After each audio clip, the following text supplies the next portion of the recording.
Résoudre dans R l'équation suivante. La valeur absolue de x au carré moins 3 qui est égal à 1. Donc, pour résoudre une équation du second degré avec de la valeur absolue, c'est vraiment simple.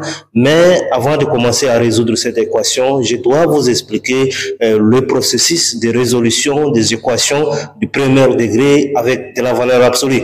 Comme ça, vous pouvez être à l'aise dans la résolution des équations du second degré avec de la valeur absolue.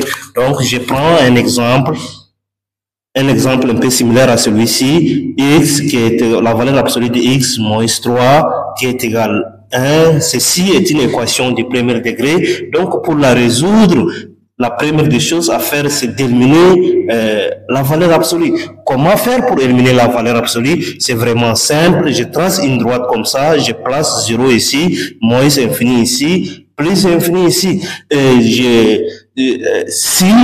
Si cette valeur, si cette quantité appartient à l'ensemble des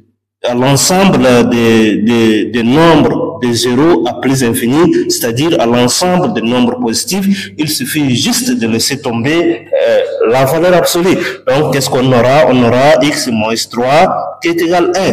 Mais si cette quantité appartient à cet intervalle, c'est-à-dire de moins infini à 0, à l'ensemble des nombres négatifs, il faut multiplier cette quantité par une signe négative.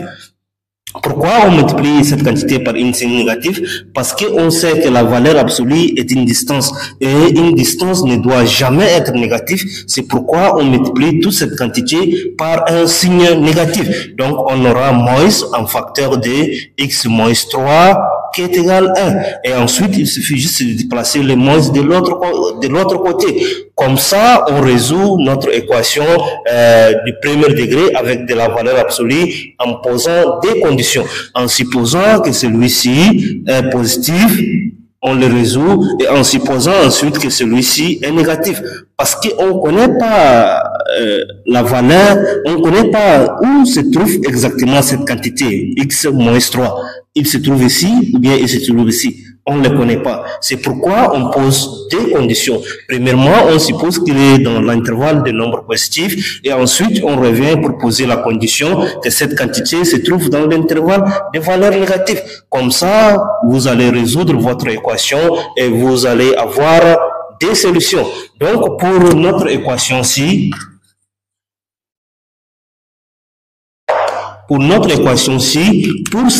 pour savoir dans quel intervalle cette quantité est supérieure à 0, dans quel intervalle cette quantité est inférieure à 0, il suffit juste d'étudier les signes de cette équation, ou bien les signes de cette quantité. Donc, qu'est-ce qu'on va dire? On pose x au carré moins 3 qui est égal à 0. L'objectif, c'est d'étudier le signe pour savoir dans quel intervalle cette quantité est supérieure à 0 et dans quel intervalle cette quantité est inférieure à 0. Donc, cette équation, ça implique aussi x au carré qui est égal, moins, comme il y a 3 ici, je prends en racine, moins 3, le tout au carré qui est égal à 0. Pourquoi j'ai pris en racine? C'est tout simplement, si je simplifie le carré avec les radicales, je peux retrouver mon équation initiale. C'est comme si j'ai rien changé. Donc, à partir de là, on va appliquer la différence de deux carrés. C'est une identité remarquable qui nous dit, je mets hors a au carré moins b au carré qui est égal a moins b en facteur de a plus b. Donc, si j'applique cette identité remarquable, j'aurai quoi ici? J'aurai x moins racine de 3 en facteur de x plus racine de 3 qui est égal à 0. Vous voyez ici, comme a au carré, nous avons x au carré, et b au carré, nous avons racine de 3, le tout au carré. Donc, à partir de là, je peux dire x moins 3 qui est égal à 0 ou x plus x racine moins racine de 3, x plus racine de 3 qui est égal à 0. Pourquoi? Parce que si vous multipliez des nombres a fois b qui est égal à 0, ce qui implique que soit a qui est égal à 0 ou soit b qui est égal à 0, sinon vous n'allez jamais avoir un 0 ici. Pourquoi? Parce que si on multiplie 6 fois d, 6 fois d est différent de 0. On aura 12 et 0 fois 6, on aurait 0. Donc l'un des membres est 0. Sinon, si vous multipliez deux nombres qui sont différents de 0, donc vous n'allez jamais avoir 0. Donc il faut que l'un d'eux soit égal à 0 pour que vous pouvez avoir un 0 de l'autre côté de l'égalité. Donc, j'ai tout simplement appliqué ce principe ici pour partager le facteur. Donc, à partir de là, je déplace le moins racine de 3 de l'autre côté. J'aurai x qui est égal à racine de 3 ou x qui est égal, ici, si je déplace, j'aurai moins racine de 3. Donc, à partir de là, je peux étudier le signe de mon équation très facilement. Je fais un tableau. Je place x ici, moins infini ici, et plus infini ici. Et je place mon équation ci, donc x moins racine de 3 ici, et x plus racine de 3 ici, x plus racine de 3, et ensuite, je place mon équation là. Donc, si je multiplie cette équation avec celle-ci, j'aurai cette équation. Donc, je mets x au carré moins 3. Donc, et je fais des droites. Donc, comme ici, il y a racine de 3 et moins racine de 3, j'ai choisi le plus petit d'entre eux, je le mets à gauche. Donc, ici, c'est moins racine de 3 qui est plus petit que racine de 3. Et ici, je mets racine de 3. Donc, à partir de là, je peux étudier le signe. Donc, comme ici, il y a un plus. Donc, comme ici, il y a un plus, je commence par une signe négative. Moins, mon équation ci s'annule ici. Donc, après, là où cette équation s'annule, je change automatiquement le signe. Je mets plus. Et ici aussi, comme il n'y a pas un moins, ici, je commence directement par moins ici. Et là, mon équation ci, ça va s'annuler ici. Donc, après, là où mon équation s'annule, je place 0. Je place plus. Donc, s'il y a un signe moins ici, je commence directement par plus. Et après, là où mon équation s'annule, je mets moins. C'est tout simplement ça. C'est vraiment facile d'étudier les signes des équations du premier degré.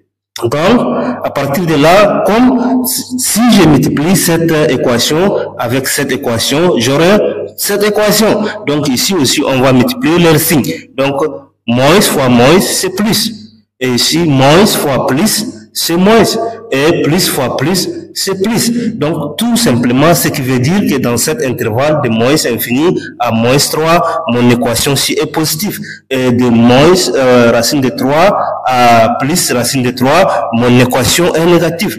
Et ici aussi, de moins de racine de 3 à plus infini, cette équation est positive. Donc, qu'est-ce que je dis? Quel que soit x appartenant à moins infini, racine de 3, fermé, union, intervalle fermé des racines de 3, ici c'est moins. Donc, union, l'intervalle fermé de 3 à plus infini.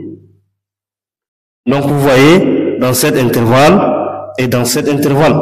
Donc, si vous choisissez n'importe quelle valeur dans cet intervalle, votre équation ci est positive à 0. Prenez l'exemple, faites vous-même, vous allez voir. N'importe quelle valeur que vous prenez entre moins infini et moins racine de 3 et vous placez là où il y a x, vous aurez toujours cette quantité supérieure à 0. Et ici aussi, n'importe quelle valeur que vous prenez dans l'intervalle racine de 3 plus infini, vous placez là où il y a x, vous aurez votre équation ci est supérieure à 0. Donc, on va dire x au carré moins 3 est supérieur ou égal à 0. Donc, et de l'autre côté, nous avons ici, dans cet intervalle, donc, quel que soit x appartenant à l'intervalle fermé de moins racine de 3, Donc, notre équation x au carré moins 3 est inférieur ou égal à 0. Ce qui veut dire n'importe quelle valeur que vous prenez ici, entre ces deux intervalles, et vous placez là où il y a x, toute cette quantité devient inférieure à 0. Donc, comme on a déjà eu le signe de cette quantité, on peut directement résoudre notre équation. Donc, en considérant cet intervalle et cet intervalle. Donc, j'ai dit dans la première intervalle, quel que soit x appartenant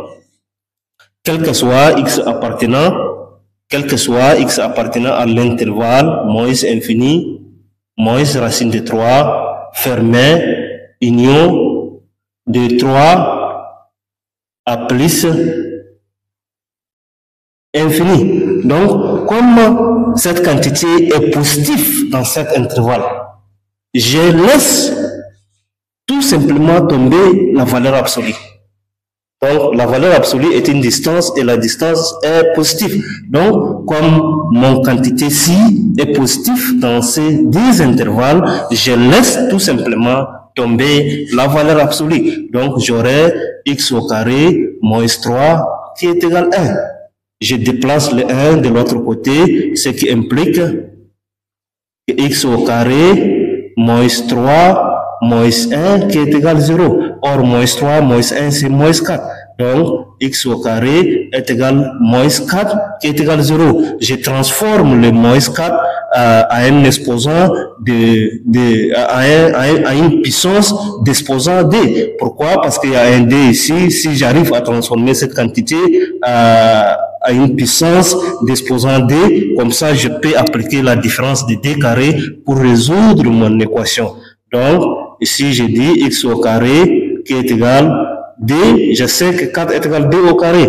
Donc, qui est égal à x au carré moins d au carré qui est égal à 0. Et ceci va me donner, si j'applique la différence de d carré, va me donner x moins d en facteur de x plus d qui est égal à 0. Donc, comme c'est le produit de d facteurs qui est nul, ce qui veut dire que l'un de ces facteurs est nul. Donc, x moins d qui est égal à 0 ou x plus d qui est égal à 0. Je déplace le nombre tout simplement de l'autre côté et j'aurai x qui est égal à d. Ici, comme il y a un moins, si je déplace de l'autre côté, ça devient plus. Ou x qui est égal à moins d, comme c'est plus, je déplace de l'autre côté et j'aurai moins.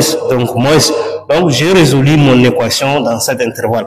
Il reste à résoudre notre équation dans cet intervalle. Donc, quel que soit x appartenant à l'intervalle fermé de racine de 3, de moins racine de 3 à racine de 3, notre quantité ici est inférieure à 0. Comme cette quantité est inférieure à 0, et on sait que la valeur absolue est une distance, et la distance n'est jamais négative, on multiplie tout simplement cette quantité par un signe négatif.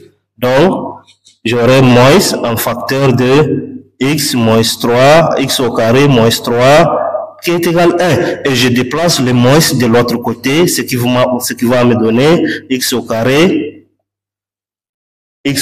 moins 3 moins 1. C'est-à-dire, j'ai multiplié cette quantité par moins et l'autre quantité aussi par moins pour équilibrer l'équation. Et je déplace le moins 1 de l'autre côté. Et ce qui va me donner, je vais effacer ici, je dois effacer cette côté pour que vous voyez bien. Alors, là-bas, si je déplace le moins 1 de l'autre côté, j'aurai x au carré qui est égal à moins 3 plus 1. Donc, c'est moins 1. Si je déplace de l'autre côté, ça devient plus 1.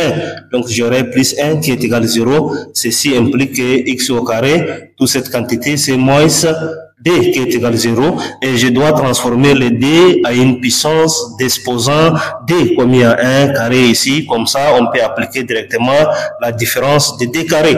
Donc, ici, j'aurai x au carré moins racine de d le tout au carré. Si je simplifie le carré avec les radicales, j'obtiens mon D, comme si j'ai rien changé. Donc, à partir de là, je peux appliquer les identités remarquables, la différence de D carré. Donc, ici, j'aurai x en facteur x moins racine de D en facteur de x plus racine de D qui est égal à 0. Le produit de deux facteurs qui est nul, ce qui veut dire que l'un de ces facteurs est égal à 0, alors ce qui implique x moins D qui est égal à 0 ou x plus D qui est égal à 0. Donc, je déplace tout simplement le radical de l'autre côté et ce qui va me donner x qui est égal à racine de D ou x qui est égal à racine de moins D. Donc, l'ensemble des solutions, j'ai ici racine de D moins racine de D et ici D et moins D. Donc, je fais l'ensemble des solutions, j'ouvre un accolade, donc moins D est plus petit que moins racine de D, donc je mets moins D et moins racine de D, et je sais que racine de D est plus petit que D, donc je mets racine de D, et ensuite D. Voilà, on a déjà résolu notre équation du second degré avec de la valeur absolue. Si cette vidéo vous a plu, n'hésitez pas, comme d'habitude, de liker, de partager et de commenter.